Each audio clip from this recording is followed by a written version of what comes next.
بسم اللہ الرحمن الرحیم۔ پتہ ہے کیا، جب کوئی شخص آپ کو چھوڑ دے تو اس کا یہ مطلب نہیں ہوتا کہ دنیا ختم ہو گئی، زندگی ختم ہو گئی اور اب آگے جانا ہی نہیں ہے۔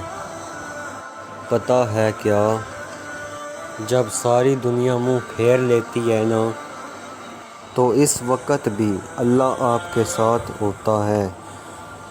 تو اس لیے اپنے لیے نہ تو اللہ کے لیے تو یہ زندگی جینی ہے نا۔ زندگی ختم تو نہیں ہوئی، کیوں نہیں سمجھتے؟ اللہ نے وقت مقرر کر رکھا ہے ہر چیز کا۔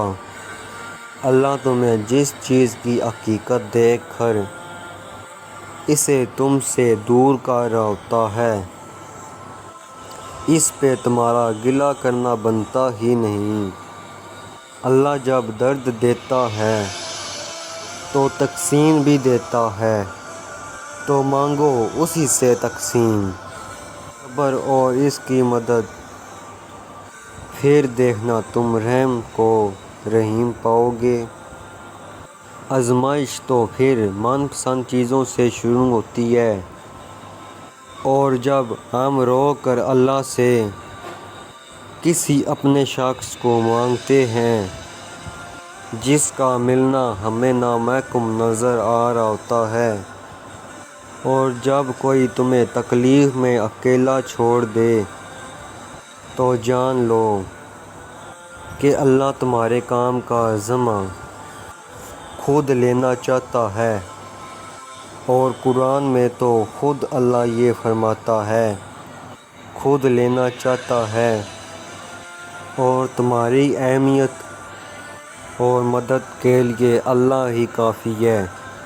دکھ اور تکلیف صرف اللہ کو بتایا کرو، اس یقین کے ساتھ کہ وہ سنے گا بھی اور جواب بھی دے گا۔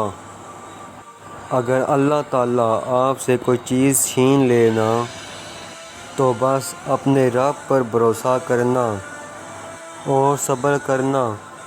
جب تم صبر کرو گے نا تو راستے تو خود تمہارا رب بنائے گا۔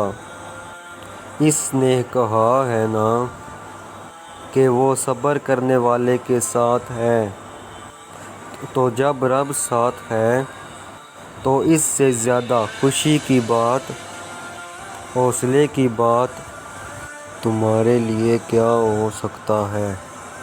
جب انسان لوگوں کی جگہ اپنے اللہ پہ آنکھ بند کر کے یقین کرتے ہیں، اللہ کبھی اسے مایوس نہیں کرتا۔ حقیقت یہ ہے کہ اللہ لوگوں پر ظلم نہیں کرتا، بلکہ لوگ خود اپنے اوپر ظلم کرتے ہیں۔ اپنے رب سے دوستی کر لو، یہ وہ ذات ہے جو کبھی آپ کو تنہا نہیں چھوڑتی۔ ہو سکتا ہے تم ایک گلاب کے طلبگار ہو اور اللہ نے پورا باغ تمہارے نصیب میں لکھ دیا ہو۔ قرآن پاک میں اللہ فرماتا ہے، ہو سکتا ہے ایک چیز تمہیں ناگوار گزرے اور وہی تمہارے لیے بہتر ہو، اور ہو سکتا ہے ایک چیز تمہیں پسند ہو اور وہی تمہارے لیے بری ہو۔ بے شک اللہ جانتا ہے، تم نہیں جانتے۔